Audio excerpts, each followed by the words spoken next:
Assalamualaikum warahmatullahi wabarakatuh. Kami dari kelompok 4 akan presentasikan simbol dan rangkaian teknik elektro. Perkenalkan, nama saya Muhammad Rizky Ramadan, NIM 9320230008. Perkenalkan, nama saya Krisnada Pramaputra, NIM saya 9320230010. Saya Muhammad Ferdi Prasatyana Syaralamsyah, NIM saya 9320230014. Ini Saudara Pasifik. Perkenalkan, saya Nafas Medandi 932-2023-024. Oke, lanjut. Apa itu simbol elektronika? Simbol komponen elektronika adalah representasi grafis dari suatu komponen dalam rangkaian elektronika. Nah, simbol-simbol ini digunakan untuk merancang, merangkai, dan menganalisa barang-barang elektronika. Simbol-simbol tersebut telah disepakati oleh Standar Internasional atau SI untuk menyamakan perspektif dan persepsi dan memudahkan penggunanya. Apa sih itu rangkaian elektronika? Rangkaian elektronika adalah kumpulan komponen elektronika yang terhubung satu sama lain untuk melakukan fungsi tertentu. Rangkaian ini dapat berupa diagram sederhana atau kompleks, tergantung pada aplikasi dan kebutuhan. Rangkaian elektronika dapat digunakan dalam berbagai peralatan elektronika, mulai dari perangkat rumah tangga hingga peralatan industri. Contoh rangkaian elektronika itu seperti ada rangkaian penyiara atau rangkaian Ya.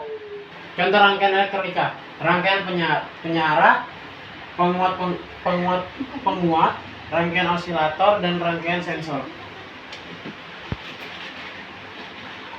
Berikut adalah simbol-simbol dari komponen elektronika, seperti simbol garis atau bisa disebut dengan komponen kabel atau wire listrik, dan simbol sambungan listriknya itu adalah keterangannya konduktor atau kabel penghubung. Dan untuk simbol kedua itu gambar garis dari kiri ke kanan, dari atas ke bawah, dan satunya atas saja untuk ke tengah. Itu yang berarti koneksi kabel yang keterangannya itu satu terhubung. Dan seperti simbol kedua, namun ada tambahan garis lagi untuk sebelah kanan, yang untuk garis kedua yang berarti kabel dengan tidak terkoneksi, yaitu keterangan status tidak terhubung atau terputus. Dan kita masuk ke dalam simbol elektronika, dasar relay, dan simbol saklar atau switch. Dan untuk gambar garis naik sedikit lalu garis lagi, itu yang berarti toggle switch SPST, yang berarti statusnya terputus dalam kondisi open. Dan untuk simbol kedua itu ada, yaitu garis pertama sampai ujung, lalu ada penambahan garis lagi di bawahnya, yang berarti toggle switch SPDT, yang berarti statusnya memilih dua terminal koneksi. Dan untuk ketiga, ini logonya ada 3 garis. Yang pertama garis dari kiri ke arah ke tengah, dan untuk garis kedua itu dari tengah ke arah kanan, dan untuk garis ketiga itu dari kanan sampai akhir, yang berarti itu saklar push button no atau NO, statusnya itu terhubung ketika ditekan. Dan untuk simbol keempat yaitu sama seperti tadi, hanya di tengah itu ada garis merah yang berarti saklar push button NC, yang statusnya yaitu status terputus ketika ditekan. Baik, saya lanjutkan. Jadi di sini ada simbol relay, ya, dan relay itu ada 2 macam. Ini relay SPST dan SPDT. Jadi di sini tuh perbedaan antara SPST itu, kalau SPST dia cuman segini, dan SPDT itu ada garis bawahnya tambahan. Kemudian di sini ada simbol ground, yaitu dia statusnya referensi, ada status referensinya adalah 0 suatu sumber listrik. Kemudian di sini di bawah ada gambar resistor, sama ya ini sama sebenarnya sama aja nih, dua-duanya resistor, cuman beda gambar aja. Dan di situ ada resistor. Keterangannya adalah resistor bekerja dengan menahan arus yang berjalan dalam suatu rangkaian listrik. Di sini ada gambar potensiometer. Ya, ini macam-macam potensiometer ya. Dan di situ keterangannya ada fungsi untuk menahan arus di rangkaian listrik, namun agar resistansinya pada 3 titik terminal bisa diatur.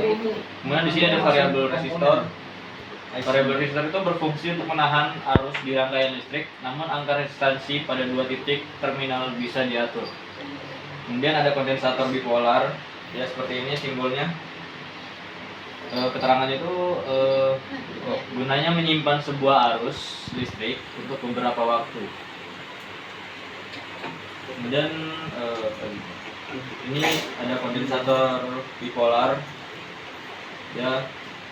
Ini gambarnya, keterangannya itu disebut ELCO atau elektrolitik kondensator.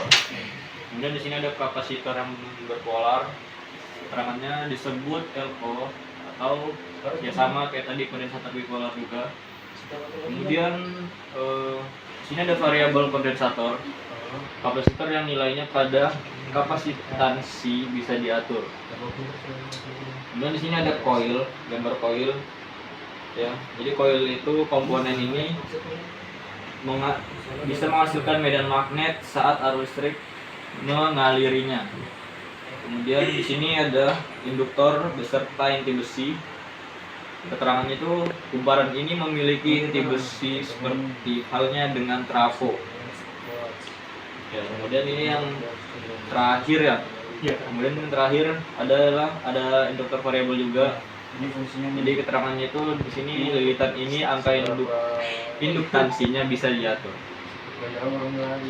Komponen elektronika. Pertama, ini resistor. Komponen pasif yang menghambat aliran arus dalam rangkaian tersedia dalam berbagai nilai resistansi dan daya yang berbeda-beda. Yang kedua, kapasitor.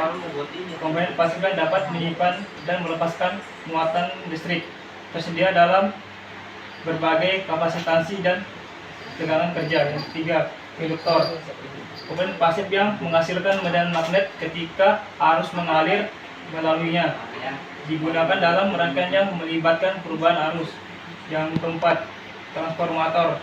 Komponen pasif yang digunakan untuk mengubah tegangan dan arus listrik, terdiri dari dua atau lebih kumparan yang saling terhubung melalui dengan magnet. Jadi adalah bentuk fisik dari simbol-simbol dari komponennya. Ini ada saklar atau switch. Yang kedua kapasitor. Yang ketiga resistor. Yang keempat induktor. Ya. Oke, selanjutnya saya akan melanjutkan penjelasan dari teman saya sebelumnya tentang menguak model komponen elektronika dan penjelasan tentang komponen pasif. Apa sih komponen pasif itu? Sebelumnya kita memperkenalkan elektronika. Elektronika merupakan ilmu yang mempelajari alat listrik, arus lemah yang dioperasikan dengan cara mengontrol aliran elektron. Lanjut. Perbedaan komponen pasif dan komponen aktif. Lanjut. Komponen pasif itu tidak memerlukan arus listrik untuk bekerja, tidak memerlukan sumber eksternal untuk beroperasi, dapat menyimpan energi dalam bentuk arus atau tegangan yang di dalam rangkaian, contohnya kayak tadi kapasitor. Baru tidak dapat mengontrol aliran arus, berperan sebagai reseptor energi. Komponen aktif itu membutuhkan arus listrik untuk bekerja, contohnya kayak transistor sama IC, membutuhkan sumber eksternal untuk beroperasi, dapat memberikan atau menghasilkan energi dalam bentuk tegangan atau arus, dapat mengontrol aliran arus, berperan sebagai donor energi. Oke, lanjut. Penjelasan dan fungsi komponen pasif. Komponen pasif adalah komponen elektronika yang tidak memerlukan sumber tegangan atau sumber arus tersendiri dalam pengoperasiannya.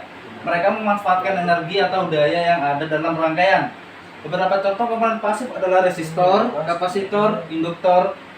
Komponen pasif digunakan dalam membatas arus, pembagi tegangan, rangkaian tangki, dan filter pasif. Nah, berikut adalah contoh rangkaian penurun tegangan dari 220 volt AC menjadi 12 volt DC. Di sini ada transformator ya simbolnya, masuk ke dioda untuk penyearah.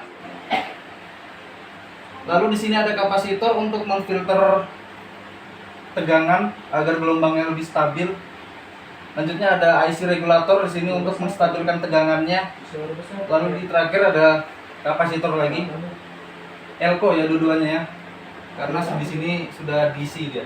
Lanjut. Berikut penjelasan tentang bagaimana sih cara kerja rangkaian tersebut.